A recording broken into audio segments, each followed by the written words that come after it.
Hello, this is on Imagination, and this is the Ethical Asshole. I am your host, the Salty Bitch. So I'm at that point where I'm all done hiding. I'm all done with it. The world is finally crazy enough that I can go, all right, so here's what I know. There are three types of people in the world. Once you figure out which one of these you are, life is going to be easy. The first one is the insecure non-grower. These are the assholes who don't want to do the work to grow. They're insecure because they haven't done the work. They feel small and insignificant. And their tactic is bully everyone bigger than them, which is not hard because they are really small. So they bully everybody who is bigger than them to keep them smaller than their ungrown selves. And then they claim the highest peak of the tallest tower to claim their dominance. We all know these people.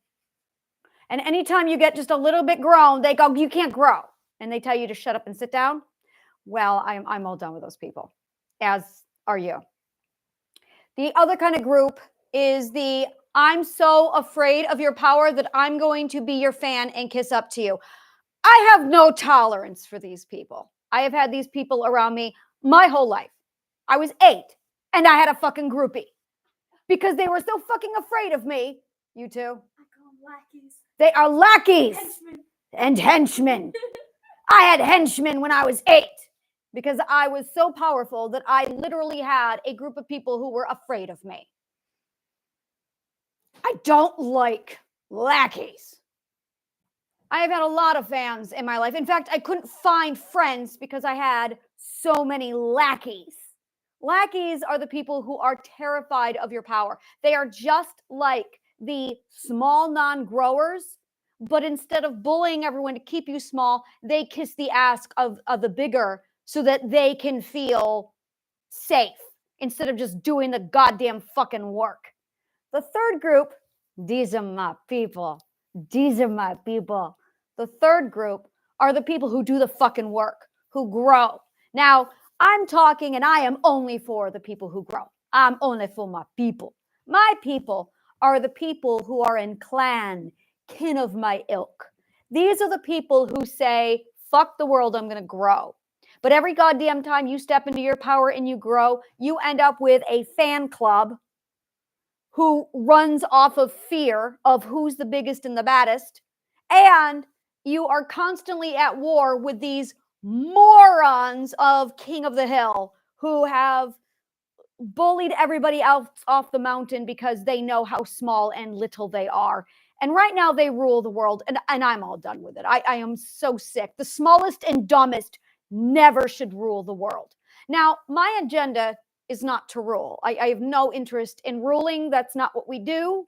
Not at all. Because when you actually have power, you got better things to do than think about ruling. The ruling is what a bully does, which is a really good tell to figure out if you're dealing with a bully or not, is if they're focused on ruling. So I'm sitting here, and my whole life, every goddamn time I grew big, I had somebody sitting there telling me to shrink. And I didn't. And boy, did I get fucking beaten for it. And it got to about 2022 when I was absolutely spanned out to my grandest at that time. And I was just dripping power, and I loved it. And I had no desire other than just to run off into the fields, my own happy self, and just pretend to be a pixie and a fairy queen, which I did. And I had a trail of groupies that I couldn't stand because they were fans and not friends. So I cut those out of my life and I just isolated myself. And there was an incident on the 10th of May, 2023, where, well, my gate opened. And when my gate opened, it blasted down. And it was so strong that of an EMF pulse that it pushed me and another girl to the ground. The other girl was 7 feet away from me. So this pulse was so strong that it toppled her as well. She stood up terrified of me like, what the fuck did you do? And I'm like, I don't know what that was. And after studying physics and talking to a number of people, the only conclusion we've been able to come up with is my gate fucking opened.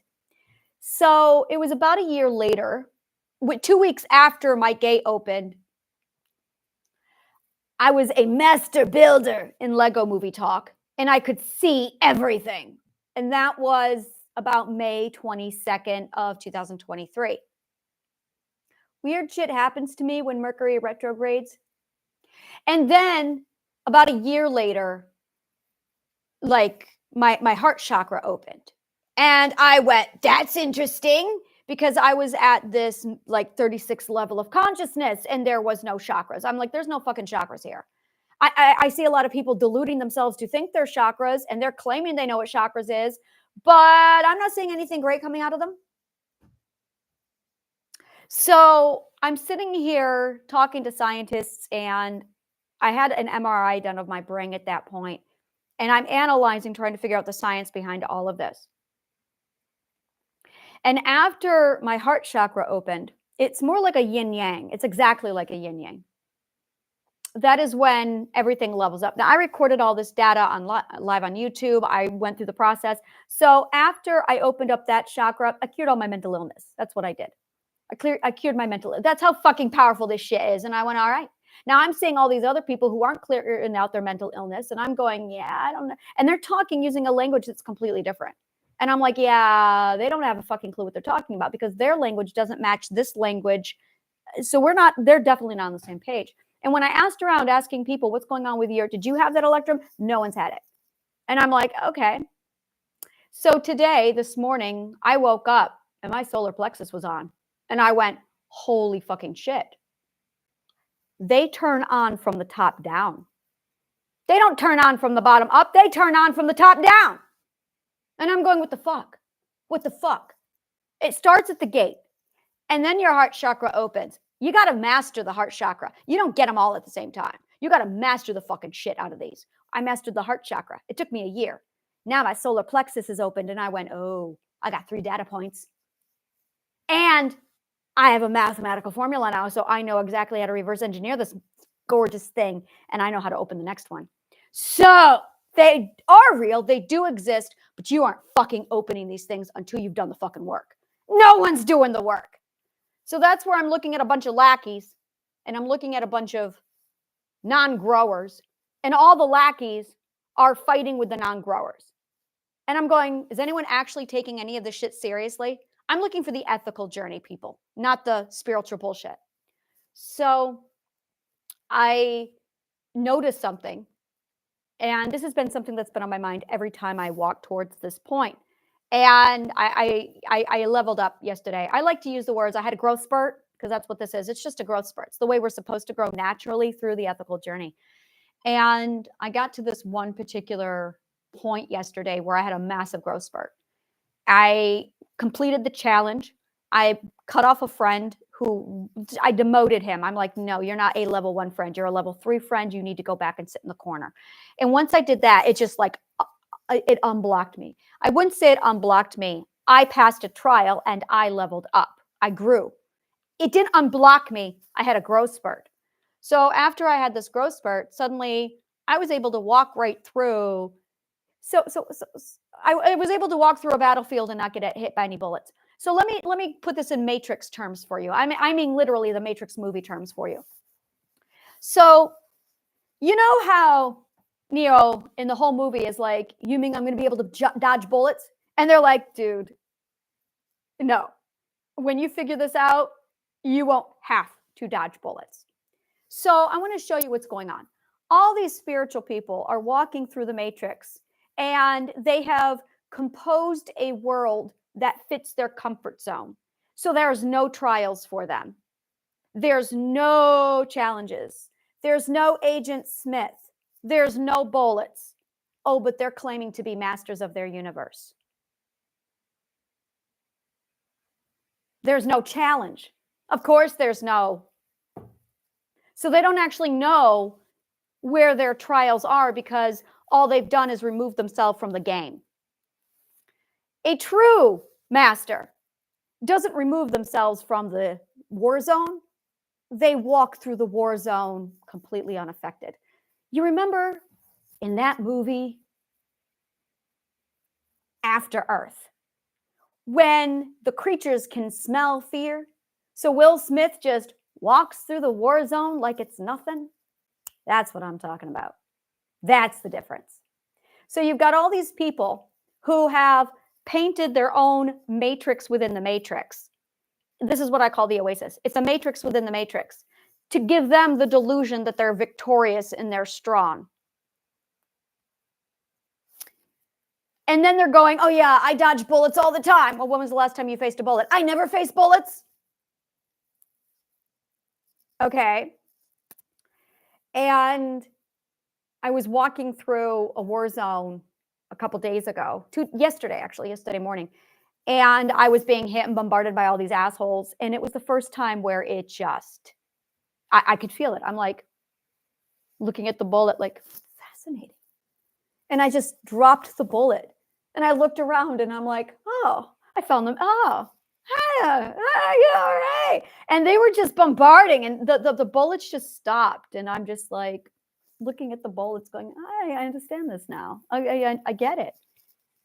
And then I was no longer afraid. And then I was Will Smith walking in Afterworth, walking through the war zone, just looking at the large, and I'm like, huh, you're cute. Okay. And it was suddenly this realization of, what am I? Arrogance is really interesting. You have your power and your power grows and you're like, whoa, that's arrogant. I can't say that. And you shut down. And then you go through and you start to uncover your power again and your power grows and you're like, holy fucking shit, I'm amazing. Oh, that's how I lived for about 2 years, where every time I opened my mouth to acknowledge my power, I went, oh my God, I'm arrogant. I developed a fear of arrogance. Now I have a philosophy. The philosophy goes like this. If you're afraid of something, that's what you embrace. You indulge in the fear. We call it exposure therapy in psychology. So I learned to indulge myself in my fears all the time. Like, fear is not a problem. This is when I learned that courage is not about facing your fears. Courage is about facing your vulnerability. And I went, oh, you're supposed to face your vulnerability, not your fears.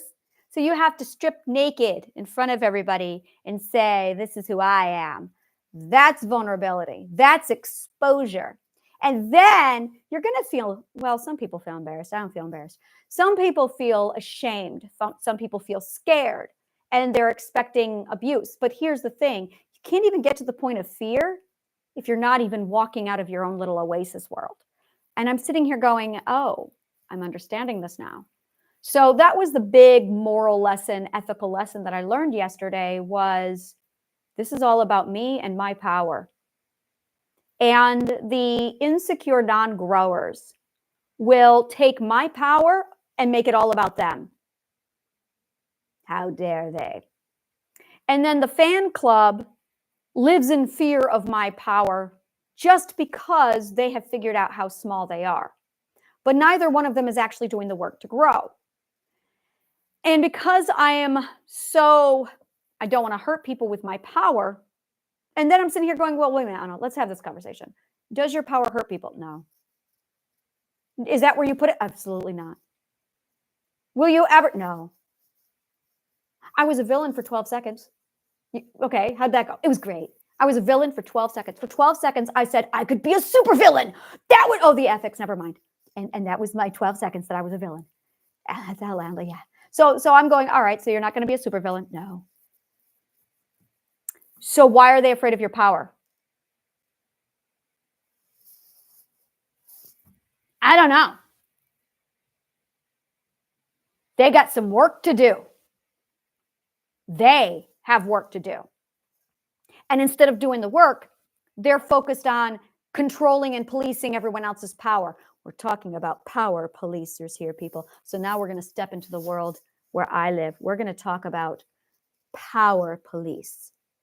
I have a real loathing for power police. So we're going to pull out the beautiful little flashcards that I have. These are my Helix cards. I've been working on them this morning. I love my Helix cards.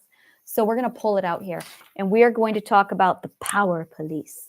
Power police are the assholes who are constantly keeping you small so you don't access your power because they're scared of your power. Power, see, I'm a BDSM mistress. I know my shit when it comes to fucking power. Power is not something that can be taken away from you. Power is your potential. It's potential energy. And it cannot be taken away from you. It's yours. It's potential. So the more you know, the more educated you become, the wiser you get, the greater your potential, the greater your power. Knowledge really is power. So you have the power police, and they realize that if you think someone can take your power, then you can't have your power. So the only way you can actually police someone else's power is to delude them. The best way to delude someone, make them stupid. So you take away their educational system.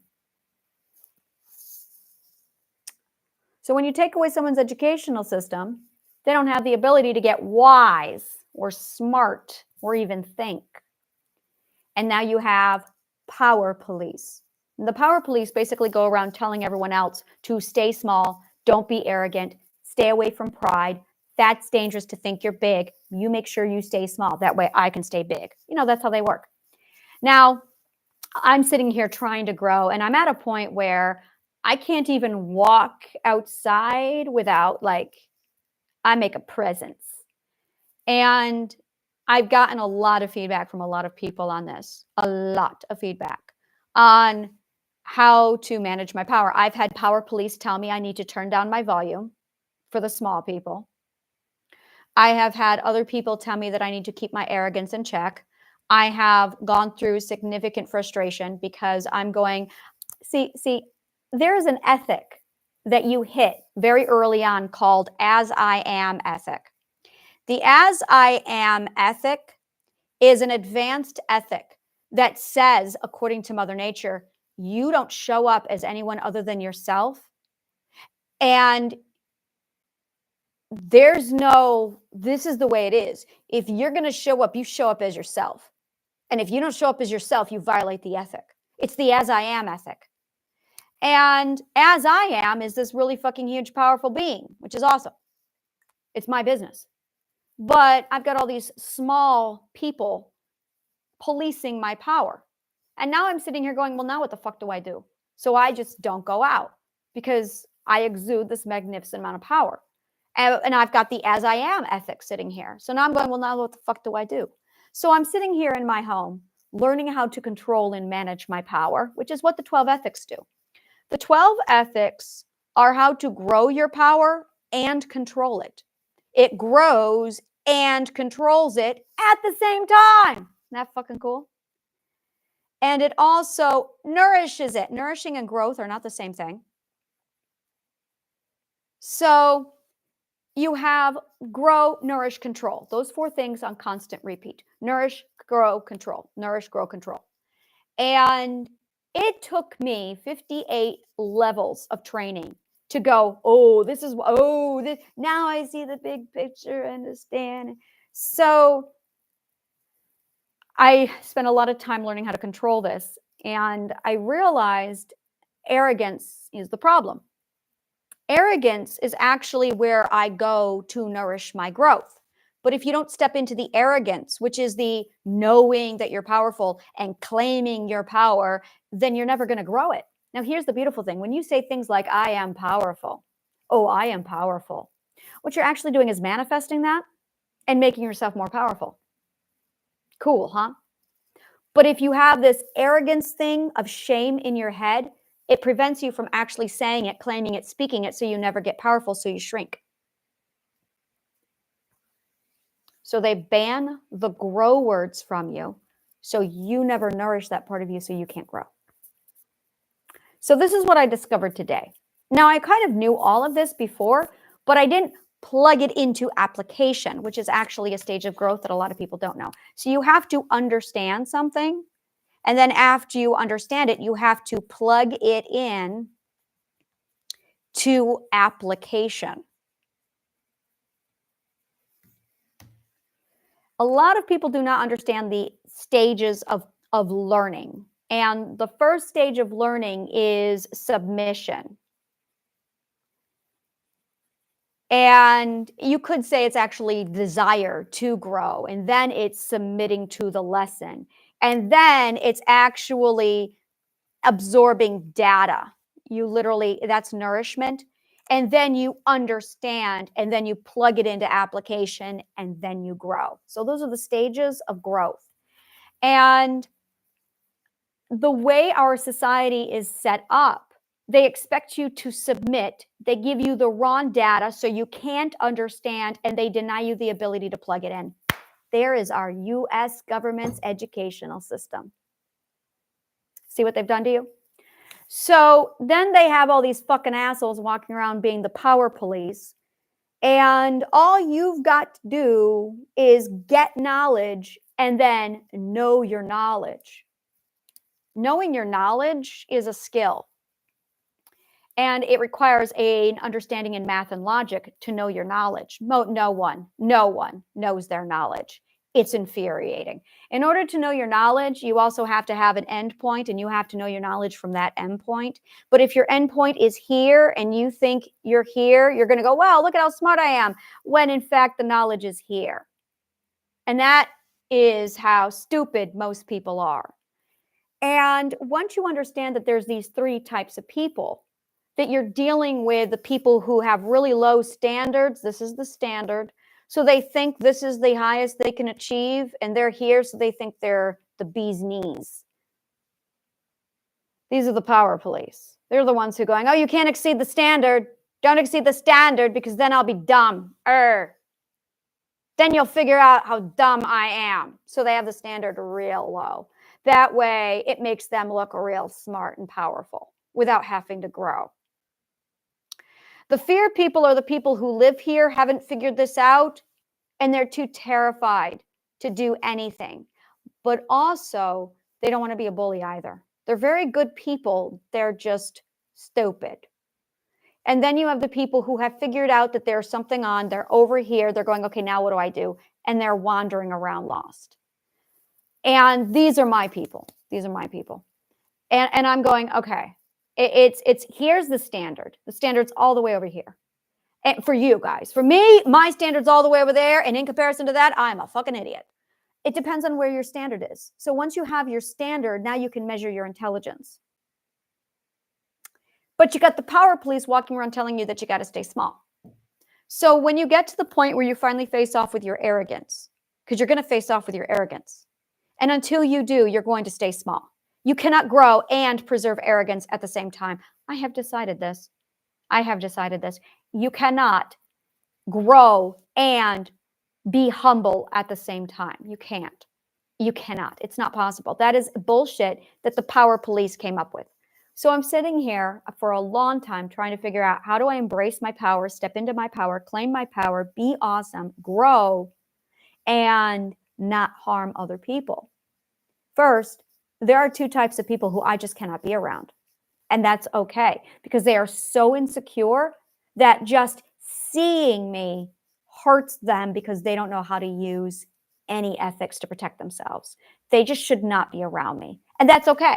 I'm not for all people. And then it's understanding.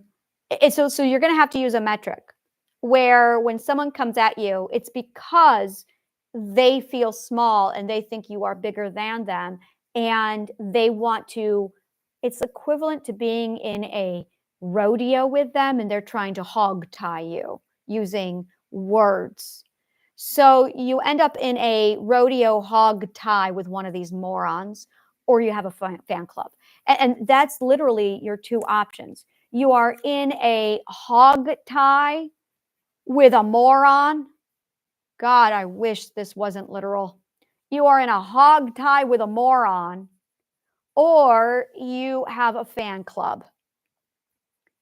And I don't do either one of those. I don't do either one of those. I am only interested in the people who are going, you're really powerful. Can I hang out with you because I want to learn how to be powerful? Yes, please, absolutely. So the very first rule that I have in my uber awesome clan club, it's my clan. It's my clan with a kin of my ilk. What we do is be arrogant Absolutely be arrogant, because your arrogance is not at all going to make me insecure. So be arrogant.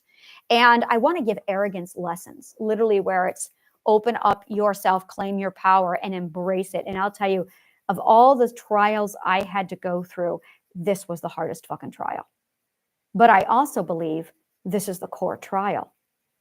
I believe you do this trial and it will take care of all the rest. Which is why I'm having this meeting with you now. You are officially in my meeting.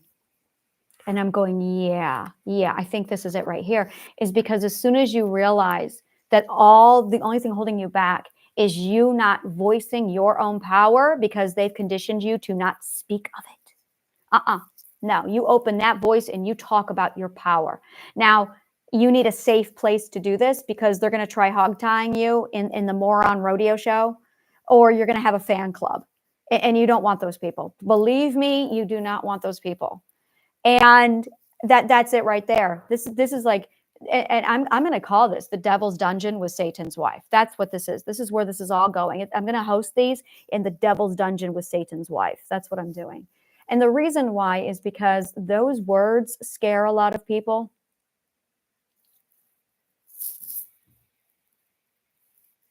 I love reverse psychology. It's one of my favorite things to do. I'm just like, I'm going to call it Devil's Dungeon with Satan's Wife. And that's where we're going to hold our hog tying resistance. I love that word. To break away from this bullshit of the power police. So yeah, I've decided this. I have a newsletter called Satan's Wife right now. And I'm like, this is my BDSM space. And I'm like, but what am I going to do with it? I don't know. And I tried a couple things with it. And I'm like, yeah, that's not ringing my bells. I know it's not ringing your bells. So what are you going to do with it? I don't know what I'm going to do with it. And I'm like, you know what? See, I love BDSM. And this is where a lot of people don't understand what BDSM is, because there's something called the esoteric world and the exoteric world. I have a lot to say about the esoteric and the exoteric world. We talk about that a lot. So the esoteric world is the inside point of view.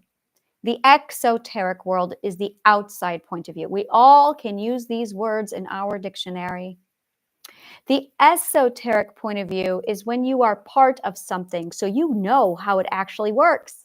The exoteric point of view is an outsider judging you without having a fucking clue what they're seeing. I am esoteric BDSM. 50 Shades of Grey is exoteric. And believe me, those in the esoteric world are going, well, that's fucking bullshit. So that's the first thing. You also have the esoteric ethical journey. And then you have the exoteric ethical journey. The esoteric ethical journey is wonderful. It is the happiest place on earth. The most closest representation to it is literally the Knights of the Round Table with King Arthur, not the Monty Python edition. That is, but we could be. That is the esoteric point of view of the Asha journey. It's truly a knight's honor. The exoteric went, oh, look, it's magic. And poof, the spiritual world was born. That's a really great way of looking at it. Knights at the Round Table versus a bunch of Lulu. Esoteric point of view, exoteric point of view. That's what it looks like. So there's a commercial right now with Budweiser that came out where you get to see the exoteric point of view of the spiritual world, which is the exoteric point of view of the ethical journey of the Knights of the Round Table. This is awesome. So you get the exoteric point of view of the exoteric point of view of the esoteric point of view. Oh yeah. Thank you, Budweiser. I really appreciate that commercial. So if you think about King Arthur and his Knights at the Round Table, and the best representation of this, I'm going to say it, is Dragonheart. Dragonheart. When he is kneeling and he is going through the honor oaths, that's it right there. That's what I'm talking about. That is what we're talking about. So when you look at Dragonheart, that is actually the closest representation of the esoteric sciences. And then you've got the woo-woo spiritual bullshit, that's the exoteric point of view of Dragonheart's Night at the Round Table. And then, this is getting great, you get Budweiser, who's on the exoteric side of that culture, going, what the fuck is that shit? This is how we view it. This is the phone game. This is the telephone game. And then you've got the exoteric, the esoteric of the spiritual world, but the exoteric of the Knights at the Round Table. And it's funny because I'm watching these spiritual people getting pissed off at the Budweiser people. And I'm sitting here as an Ashavana going, hurts, doesn't it? And I'm just sitting here like, yep, believe me. I know. And here's the funny part. The Budweiser commercial, the fourth perspectives, and how they're interpreting that is exactly the same way I see them. Isn't that funny? I'm just like, wow, this is amazing. It's like a sociological study. This is amazing. So this is a really great example of the difference between the esoteric and the exoteric. And once you realize that when you're looking to study anything, you need to make sure you're actually studying from an esoteric versus an exoteric. We see this again with Crowley. Crowley. So Aleister Crowley was an esoteric, studying the actual ethical journey. But that dumb fuck who came along, I don't even remember his name, he saw Crowley's work as an exoteric and he invented Wicca. And I'm sitting here reading Crowley's work as an esoteric, understanding his work as an esoteric, going, oh, I know exactly what he's doing. He's actually really fucking close. I can pinpoint precisely where he is on the ethical journey. He's spot on. But then you've got this dumb fuck going around translating it into Wicca and going, oh, there's an exoteric moron who doesn't know how to speak esoteric. It's a language. And if you don't know how to speak the language, but you're reading the books, you're going to translate it wrong. So that's the kind of stuff that we're dealing with inside the esoteric. And I'm just like, I'm all done. I'm all done with exoteric translations. So we talk a lot about the difference between the esoteric and the exoteric, and having the knowledge to know when you're actually learning from an esoteric versus an exoteric. So when you're choosing your teachers, you'd better make sure you're fucking choosing someone from the inside and not the outside. It's the difference between you going to Hogwarts because you got your letter and you show up and you're like, oh, I'm going to go be a wizard at Hogwarts. And instead of being greeted with Dumbledore, you've got a magician with a rabbit and a hat.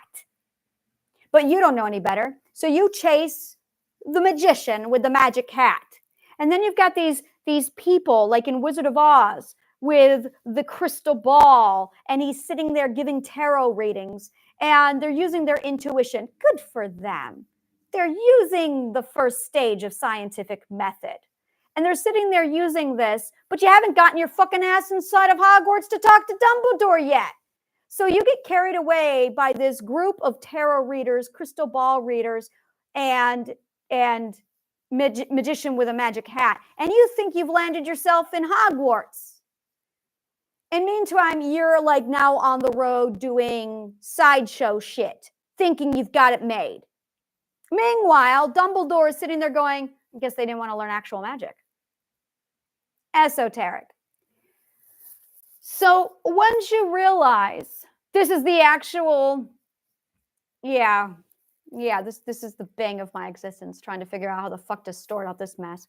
So that's where I am now, is trying to figure out how to sort out this mess. And the fear people, the fan people, are the people who are so uneducated because they haven't done the fucking work that they just got carried away by the band of fakes, thinking they've got it made. Exoterics.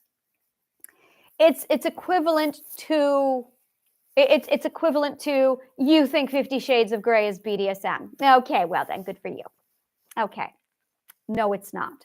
Exoteric point of view. So we'll go ahead and that's it. This is ye old news at ye old watering hole. And if you want to actually get into this, I have Satan's Wife, Devil's Dungeon. And it's called that for a reason. It's literally to weed out the bullshit that we don't want in there. No power police. This is where we're going to like flaunt our power and like, it's going to go all out. Yeah, that's right. That's right. I'm going to use a BDSM Devil's Dungeon to hide what we're really doing. Oh boy, that's really clever. That's really fucking clever. I'm so proud of me. See? This is what it looks like, people. It's called self-pride. That's where power comes from. That's right. I'm proud of me. Look at this. I'm manifesting this shit right now. It's amazing. Does my ego offend you? You don't belong to me. Now, when you realize how fucking awesome you are, it's literally awesome classes. That's what we're going to do. It's called awesome classes. How to be fucking shamelessly awesome. Yes, shamelessly awesome. We're going to call it that. Shamelessly awesome. That's right. That's what you're going to become. Shamelessly awesome. And as far as, yeah, shamelessly awesome, we're going to talk about all of this shit. That's right. That's right. Shamelessly awesome. I did a live video on YouTube the other day and I forgot to put it off of like no chats allowed. And I got a good reminder why I don't allow people to chat live on my videos. I'm like, oh, look at that. Yeah. Yeah. So shamelessly awesome is going to be the class under Devil's Dungeon, Satan's Wife, shamelessly awesome. And I will teach you how to literally come into your power. I mean, I'm going to fucking grow the fuck out of you people. As I am is the ethic that rules there. So that's right. And we're going to talk about how to avoid the morons who want to hog tie you. And we're going to talk about how to avoid the fan club. And what it is you are going to use the fourth ethic to prematurely assess them before you converse with them. That's how it's done. You assess them and you go, wow, they're fucking idiots. And you say this in your head quietly to yourself. And then you go, you know what? They are not going to get the gift of gab from me. That's right. That's right. You are going to keep your voice for people who are actually worthy of your voice. And we're going to give you that gorgeous space. And we're going to teach you how to be, what did I say? How did I say? I said shamelessly awesome. Shamelessly awesome. Where you are going to tell the world how fucking great you are. And while you are telling the world how fucking great you are in that safe space, you're going to manifest that fucking shit. Booyah! And that's how it's done. All right. So that's what I'm going to do. And I'm going to go ahead and drop the link below for you to subscribe to my Substack newsletter, because that's where all this is going down. That's where it's all going down. Is the Devil's Dungeon, Satan's Wife. Oh, yeah. For classes on how to be shamelessly awesome so that you can avoid the power police. Oh, yeah. Because it's amazing. It's amazing. I'm going to teach you some esoteric fucking shit from an esoteric point of view. No easy bake ovens. I'm going to show you the real fucking shit. So that's all I have to say about that. I had a lot more to say, but I'm going to do it on another video. So thank you so much. And may the kindest of words always find you.